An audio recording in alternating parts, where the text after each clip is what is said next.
साथियों नमस्कार, स्वागत है आपका अपने चैनल सक्सेस जंक्शन एक कदम सफलता की ओर में। और हम लेकर के आ गए हैं आपके लिए सभी प्रतियोगी परीक्षाओं की दृष्टि से अति महत्वपूर्ण 360 डिग्री करंट अफेयर्स, यानी कि यहाँ पर आपको हर एक प्रश्न के बारे में डिटेल में जानकारी दी जाएगी, जिससे अगर उससे संबंधित कोई अन्य प्रश्न भी आपको देखने को मिलता है तो आप उसे भी बड़ी आसानी से सॉल्व कर सकते हैं। जैसा कि आपको पता है, कल MPPSC 2020 का एग्जाम यहाँ पर समाप्त हो चुका है, तो आज से हम आपकी करंट अफेयर दोबारा से स्टार्ट कर रहे हैं। अभी MPPSC प्री एग्जाम की वजह से, उनके प्रैक्टिस सेट की वजह से आपकी करंट अफेयर पिछले 7 दिनों से रुकी हुई थी, जिसका कि हम एक सेपरेट वीडियो बना करके आपके लिए डाल देंगे, तो वो भी आपकी करंट अफेयर यहाँ पर क्लियर हो जाएगी। तो चलिए बिना समय गवाए हुए अपने सेशन की ओर चलते हैं और आपको बताते हैं कि आज के सेशन में क्या क्या होने वाला है। देखिए, टुडे सेशन की बात करें तो सबसे पहले यस्टरडे का रिवीजन कराया जाएगा। उसके बाद में टुडे करंट अफेयर यानी आज की महत्वपूर्ण करंट अफेयर के बारे में आपको डिटेल में जानकारी दी जाएगी। उसके बाद में MP current affair, Madhya Pradesh current affair के जितने भी महत्वपूर्ण प्रश्न बनेंगे उन सब के बारे में आपको विद फोटो एनिमेशन के साथ में पूरी जानकारी दी जाएगी। स्टैटिक जीके, देखिए जैसा कि आपको पता है, स्टैटिक जीके सभी प्रतियोगी परीक्षाओं के लिए अति महत्वपूर्ण है और यूपी SSC और SSC GD का भी एग्जाम आने वाला है, जहां पर कम से कम 20 से 25 नंबर आपको स्टैटिक जीके के द्वारा देखने को मिलते हैं। ठीक है, तो वो महत्वपूर्ण प्रश्न जो भी होंगे उनको हम कवर कराएंगे। उसके बाद होमवर्क विद स्क्रीनशॉट, यानी कि डेली हम आपसे एक प्रश्न पूछते हैं, उसका जवाब देने वाले सभी विद्यार्थियों के नाम आपको यहाँ पर स्क्रीन पर दिखाई देते हैं। ठीक है, टुडे होमवर्क, यानी कि आज भी हम आपसे एक प्रश्न पूछेंगे जिसका जवाब देने पर कल वाली वीडियो में आपका नाम भी देखने को मिलेगा। तो चलिए आगे बढ़ते हैं और शुरुआत करते हैं अपने सेशन की।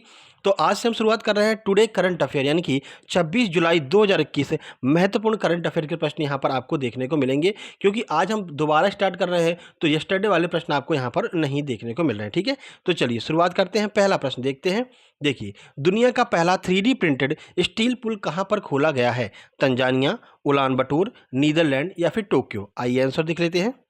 सही आंसर सी, यानी कि नीदरलैंड में दुनिया का पहला 3D प्रिंटेड स्टील पुल खोला गया है, जो कि आपको यहाँ पर फोटो में दिखाई भी दे रहा है। चलिए कुछ जानकारी आपको देते हैं। तो देखिए, नीदरलैंड के एम्स्टर्डम में दुनिया का पहला 3D प्रिंटेड स्टील ब्रिज जनता के लिए खोल दिया गया है। इसको एक डच की रोबोटिक्स कंपनी का नाम याद रखिएगा, MX3D, इसके द्वारा जो है विकसित किया गया है। ठीक है, चलिए नीदरलैंड की स्टैटिक बात कर लेते हैं। तो नीदरलैंड की राजधानी है एम्स्टर्डम, यहाँ की मुद्रा है यूरो। ये दोनों चीज़ें आपको याद रखनी है। बाकी के कुछ ऑप्शन दिए थे उनके बारे में आपको बता देते हैं कि क्यों, वहाँ की क्या विशेषता है जिसकी वजह से बाकी के ऑप्शन आपके लिए महत्वपूर्ण बन जाते हैं। तंजानिया की बात करते हैं तो तंजानिया में किलिमंजारो ज्वालामुखी स्थित है। याद रखना है आपको, कल MPPSC के एग्जाम में यह ज्वालामुखी भी पूछा गया था। ठीक है, उलान बटोर की बात करते हैं तो उलान बटोर जो है वो मंगोलिया की राजधानी है।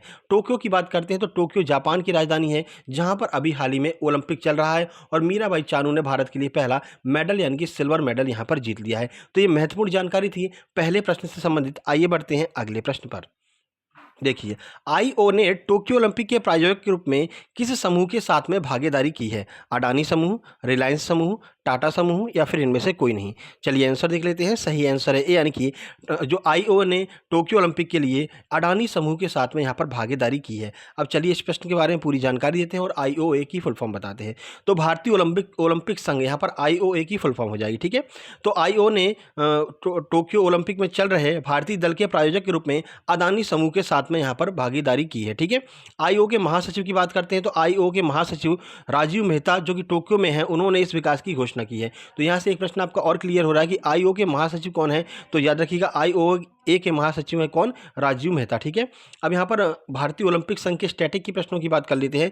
तो भारतीय ओलंपिक संघ के वर्तमान अध्यक्ष कौन है? तो नारायण रामचंद्रन जो है वो वर्तमान में भारतीय ओलंपिक संघ के अध्यक्ष हैं। ठीक है, भारतीय ओलंपिक संघ की स्थापना कब की गई थी? तो 1927 में भारतीय ओलंपिक संघ की स्थापना की गई थी।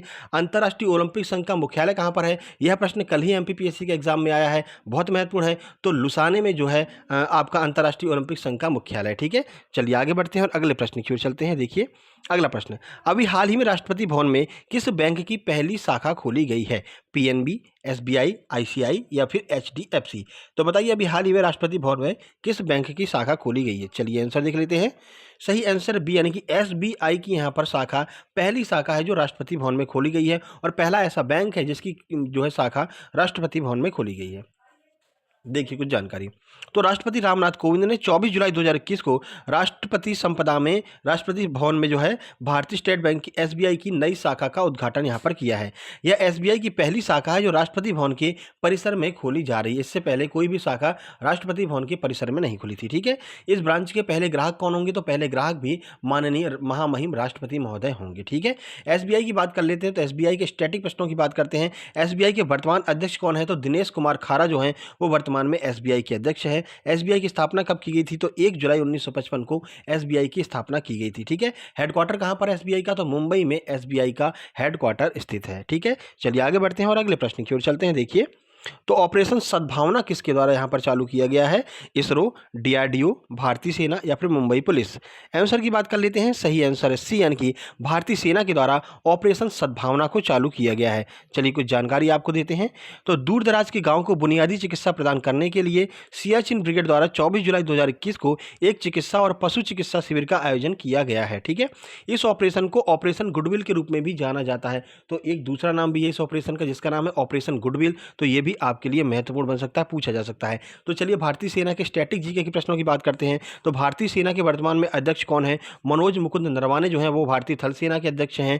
वायुसेना की बात करते हैं तो आरकेएस भदौरिया जो हैं वो वर्तमान में वायुसेना के अध्यक्ष हैं। और जल सेना यानी कि नेवी की बात करते हैं तो सुनील लांबा जो है वर्तमान में नेवी के अध्यक्ष हैं। ये भी आपको याद रखना है। ठीक है, चलिए आगे बढ़ते हैं और अगले प्रश्न की ओर चलते हैं।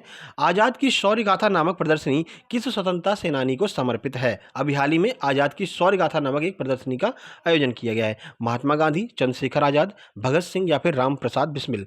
आंसर की बात कर लेते हैं। सही आंसर है बी, यानी कि चंद्रशेखर आजाद को समर्पित है आजाद की शौर्य गाथा नामक प्रदर्शनी। कुछ जानकारी आपको देते हैं। तो देखिए, अभी हाल में केंद्रीय संस्कृति और संसदीय मंत्री अर्जुन राम मेघवाल ने 23 जुलाई 2021 को शहीद चंद्रशेखर आजाद की जीवन पर केंद्रित प्रदर्शनी आजाद की शौर्य गाथा का यहां पर उद्घाटन किया है। ठीक है, यह आज़ादी के अमृत महोत्सव का एक हिस्सा है। यह भी आपको याद रखना है। इस प्रदर्शनी का आयोजन इंदिरा गांधी राष्ट्रीय कला केंद्र नई दिल्ली में इसका आयोजन किया गया है। तो ये भी आपको याद रखना, पूछा जा सकता है आज़ादी की शौर्य गाथा का जो है आयोजन कहाँ पर किया गया? तो नई दिल्ली में इसका आयोजन किया गया है। शहीद चंद्रशेखर आजाद की तत्कालीन इलाहाबाद के अल्फ्रेड पार्क का नाम बदलकर चंद्रशेखर आजाद पार्क कर दिया गया था। जैसा कि आपको पता है शहीद चंद्रशेखर आजाद जो हैं उनका जो है जो वो शहीद जो वीर गति को प्राप्त हुए थे वो कहाँ पर? तो अल्फ्रेड पार्क में प्राप्त हुए थे जो तत्कालीन इलाहाबाद में था। ठीक है, उसका नाम बदल करके वर्तमान में शहीद चंद्रशेखर आजाद पार्क कर दिया गया है और इलाहाबाद का भी नाम बदल करके प्रयागराज कर दिया गया है। ये भी आपको याद रखना है। आगे बढ़ते हैं, अगला प्रश्न देखते हैं। अभी हाल में भारतीय रेलवे ने किस देश को 200 मीट्रिक टन एलएमओ पहुंचाया है? और एलएमओ का फुल फॉर्म क्या है ये हम आपको बता चुके हैं, एक बार फिर से हम आपको रिवाइज करा देंगे। बांग्लादेश, नेपाल, पाकिस्तान या फिर भूटान? आइए आंसर देख लेते हैं। सही आंसर है ए, यानी कि बांग्लादेश को भी हाल ही में भारतीय रेलवे ने 200 मीट्रिक टन एलएमओ पहुंचाया है। तो देखिए, भारतीय रेलवे के 10 कंटेनर 24 जुलाई 2021 को झारखंड के टाटानगर स्टेशन से 200 metric ton liquid medical oxygen, ये आपका एलएमओ का फुल फॉर्म हो जाएगा, लिक्विड मेडिकल ऑक्सीजन लेकर बांग्लादेश को रवाना हुए हैं। ये कंटेनर 25 जुलाई 2021 को बांग्लादेश के बेनापोल में पहुंच चुके हैं। पहली बार ऑक्सीजन एक्सप्रेस किस पड़ोसी देश को संचालन किया गया? तो ये भी आपको याद रखना है, पहली बार ऑक्सीजन एक्सप्रेस का जो संचालन है वो बांग्लादेश को किया जा रहा है। नहीं, अभी तक जो भी ऑक्सीजन एक्सप्रेस थी वो केवल भारत में चल रही थी। ठीक है, तो बांग्लादेश की स्टैटिक बात कर लेते हैं। तो बांग्लादेश की राजधानी ढाका है, मुद्रा टका है और प्रधानमंत्री कौन है? शेख हसीना वर्तमान में बांग्लादेश की प्रधानमंत्री हैं। आगे बढ़ते हैं, अगला प्रश्न अब यहां से शुरू कर रहे हैं आपके लिए 26 जुलाई 2021 मध्य प्रदेश करंट अफेयर के महत्वपूर्ण प्रश्न। आइए देखते हैं पहला प्रश्न। तो पहला प्रश्न है, मध्य प्रदेश के किन 2 शहरों के लिए यूनेस्को ने ऐतिहासिक शहरी परिदृश्य योजना शुरू की है? जबलपुर उज्जैन, ओरछा ओमकारेश्वर, ग्वालियर ओरछा या फिर इनमें से कोई नहीं? आंसर देख लेते हैं। सही आंसर है सी, यानी कि ग्वालियर और ओरछा के लिए अभी हाल ही में यूनेस्को ने ऐतिहासिक शहरी परिदृश्य योजना चालू की है। देखिए, तो मध्य प्रदेश के ओरछा और ग्वालियर शहरों को यूनेस्को द्वारा अपनी ऐतिहासिक शहरी परियोजना हिस्टोरिकल अर्बन लैंडस्केप प्रोजेक्ट के तहत चुना गया है। ठीक है, ये योजना 2011 में शुरू की गई थी और अब मध्य प्रदेश के इन 2 शहरों का भी नंबर इसमें आ गया है। भारत के वाराणसी और अजमेर सहित दक्षिण एशिया के 6 जो है ऐसे देश जो मतलब राज्य और देश हैं जो यहाँ पर शामिल किए जा चुके हैं। ठीक है, और ग्वालियर जो है 7वां और 8वें शहरों के रूप में यहाँ पर चुना गया है। कौन? ग्वालियर और ओरछा क्रमशः 7वें और 8वें शहरों के रूप में यहाँ पर चुना गया है। यूनेस्को की स्टैटिक बात कर लेते हैं। तो यूनेस्को की स्थापना 16 नवंबर 1945 को की गई थी। यूनेस्को का मुख्यालय कहां पर है? तो पेरिस फ्रांस में जो है यूनेस्को का मुख्यालय स्थित है। याद रखिएगा, ओरछा और ग्वालियर को अभी हाल ही में शामिल किया गया है। आगे बढ़ते हैं, अगला प्रश्न है, हाल ही में मध्य प्रदेश सरकार के द्वारा श्री भारत दास बैरागी को मध्य प्रदेश के राज्य मंत्री का दर्जा दिया गया है। वे किस संस्थान के अध्यक्ष हैं? हिंदी ग्रंथ अकेडमी, महर्षि पतंजलि संस्कृत संस्थान, आरजीपीवी या फिर इनमें से कोई नहीं।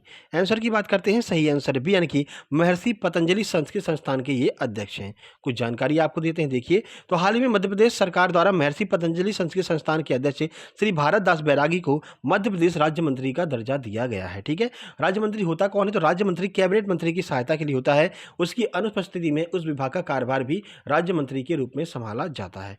चलिए आगे बढ़ते हैं और अगला प्रश्न देखते हैं। तो याद रखिएगा, भारत दास बैरागी का संबंध राजनीति से पूछा जा सकता है। Madhya Pradesh tiger foundation society और कमली आर्ट वेलफेयर की ओर से टी शर्ट पेंटिंग प्रतियोगिता में पहला स्थान किसको मिला है? अनुज सेन, सिद्ध अवस्थी, शैलेंद्र कुमार या फिर पंकज पाटिल। आंसर की बात करते हैं, सही आंसर है ए यानी कि अनुज सेन को यहाँ पर पहला स्थान मिला है। देखिए, तो Madhya Pradesh tiger foundation society और कमली आर्ट वेलफेयर की ओर से आयोजित टी शर्ट प्रतियोगिता में प्रथम स्थान अनुज सेन को, दूसरा स्थान सिद्धि अवस्थी को और तीसरा स्थान शैलेंद्र कुमार को यहाँ पर मिला है। इस प्रतियोगिता में करीब 50 प्रतिभागियों ने हिस्सा लिया था, जिन्होंने वन्य प्राणी और बाघ को बचाने से संबंधित चित्रों को यहाँ पर टी शर्ट पर उकेरा था। ठीक है, चलिए आगे बढ़ते हैं और अगला प्रश्न देखते हैं। तो देखिए, यहाँ से स्टार्ट हो रही है आपका स्टैटिक जीके की छुपा रुस्तम क्लास। ऐसे प्रश्न जो परीक्षाओं में पूछे जा सकते हैं और अभी तक आपके सभी एग्जाम में पूछे गए हैं। आइए देखते हैं पहला प्रश्न। तो साइखोम मीराबाई चानू ने टोक्यो ओलंपिक में सिल्वर जीता है, वे किस राज्य के निवासी हैं? आसाम, मणिपुर, मेघालय या फिर उत्तराखंड। आंसर की बात कर लेते हैं, सही आंसर बी यानी कि मणिपुर की निवासी हैं साइखोम मीराबाई चानू। तो देखिए, मीराबाई चानू भारत के मणिपुर राज्य की निवासी हैं। अभी हाल ही में टोक्यो ओलंपिक में इन्होंने भारोत्तोलन में रजत पदक जीता है। राष्ट्रमंडल खेलों में भी ये जो है, राष्ट्रमंडल खेल जो गोल्ड कोस्ट में हुए थे उसमें इन्होंने स्वर्ण पदक भी जीता था, ये भी आपको याद रखना है। मणिपुर की बात कर लेते हैं, तो मणिपुर की राजधानी इम्फाल है। चलिए आगे बढ़ते हैं और अगला प्रश्न देखते हैं। तो देखिए, भारत की पहली लिथियम रिफाइनरी भारत में कहां पर स्थापित की गई है? जम्मू कश्मीर, बिहार, मध्य प्रदेश या फिर गुजरात। आइए आंसर देख लेते हैं। सही आंसर है डी यानी कि गुजरात में भारत की पहली लिथियम रिफाइनरी का जो है स्थापना की गई है। गुजरात की राजधानी क्या है? तो गांधीनगर जो है वो यहाँ पर गुजरात की राजधानी हो जाती है। ये सारे प्रश्न स्टैटिक जीके के आपके लिए महत्वपूर्ण साबित हो सकते हैं। आगे बढ़ते हैं। कोवैक्सीन का निर्माण किस कंपनी के द्वारा किया गया? भारत बायोटेक, रिलायंस, सीडेक या फिर इनमें से कोई नहीं। आंसर की बात करते हैं, सही आंसर है ए यानी कि भारत बायोटेक के द्वारा कोवैक्सीन का निर्माण किया गया था। ठीक है, और ये कहाँ पर स्थित है भारत बायोटेक? तो ये भारत बायोटेक हैदराबाद में स्थित है। चलिए आगे बढ़ते हैं और अगला सेगमेंट देखते हैं। तो देखिए, कल यहाँ पर एमपीपीएससी का एग्जाम हुआ है और आपकी जो अपना चैनल सक्सेस जंक्शन है उसकी वीडियो से काफ़ी सारे प्रश्न यहाँ पर देखने को मिले हैं। तो यहाँ पर स्टूडेंट्स का रिव्यू आया है, तो देखिए क्या क्या कहा है स्टूडेंट्स ने। तो गौरीश शिवूर्जा ने बताया, सर आपका दिमाग बहुत अच्छा है, एक एक बात आपकी बहुत समझ में आती है, आपका बहुत बहुत धन्यवाद मेरा एमपीपीएससी में हेल्प करने के लिए, ऐसे ही मेरी हेल्प करते रहिए, बहुत बहुत धन्यवाद। उसके बाद में हेमंत शर्मा ने बताया, सर आपका कंटेंट बहुत अच्छा है। उसके बाद में शैलेंद्र चौधरी ने हैप्पी गुरु पूर्णिमा कहा है। उसके बाद में कौन है ये, सतीश शुक्ला जी, सर आप बहुत मेहनत कर रहे हैं हम लोगों के लिए और लाइक भी कर दिया, बहुत बहुत धन्यवाद आपका। उसके बाद में भूप बिसेन ने बताया, सर आपके द्वारा पढ़ाए गए क्वेश्चन ने हमारी बहुत मदद की है, हम यही चाहते हैं कि आप हमें ऐसे ही मार्गदर्शन देते रहें, एमपीपीएससी के लिए हमें तैयार करें और अपना आपका यूट्यूब चैनल बहुत अच्छा करने वाला आगामी भविष्य के लिए धन्यवाद, बहुत बहुत धन्यवाद आपका। रेशम धुड़बे ने नाइस सर जी कहा है। सोनम साहू ने ग्रेट कहा है। तो कल के जो आपका एग्जाम हुआ एमपीपीएससी में उसमें बहुत सारे प्रश्न आपके अपने चैनल सक्सेस जंक्शन से आए हैं। तो याद रखिएगा, आगे आपकी यूपी SSSC आने वाली है, एमपी पुलिस आने वाली है, एसएससी जीडी आने वाली है और एमपीपीएससी 2021 आने वाली है। सब में एकदम बहुत बेहतरीन प्रदर्शन करेंगे हम आपके चैनल जो है सक्सेस जंक्शन के माध्यम से। ठीक है, तो चलिए आगे बढ़ते हैं और देख लेते हैं आज का कौन सा प्रश्न है जिससे आपको कमेंट बॉक्स में कमेंट करना है, जिससे कि कल वाली वीडियो में आपका नाम भी आ सके। तो विश्व का पहला टीका किसके द्वारा बनाया गया था, ये आपको कमेंट बॉक्स में कमेंट करना है। आप गूगल पर सर्च कर सकते हैं, ज़्यादा से ज़्यादा कमेंट कीजिए, ज़्यादा से ज़्यादा जानकारी वहां से ज्ञान करके कमेंट बॉक्स में कमेंट कीजिएगा। वीडियो पसंद आई, वीडियो को लाइक कर दीजिए, दोस्तों के पास शेयर कर दीजिए और इस वीडियो की पीडीएफ प्राप्त करने के लिए आप हमारा चैनल सक्सेस जंक्शन ज्वाइन कर सकते हैं, जो आपको टेलीग्राम पर देखने को मिल जाएगा। ठीक है, जल्द ही मिलते हैं एक नई वीडियो में, तब तक के लिए नमस्कार, धन्यवाद।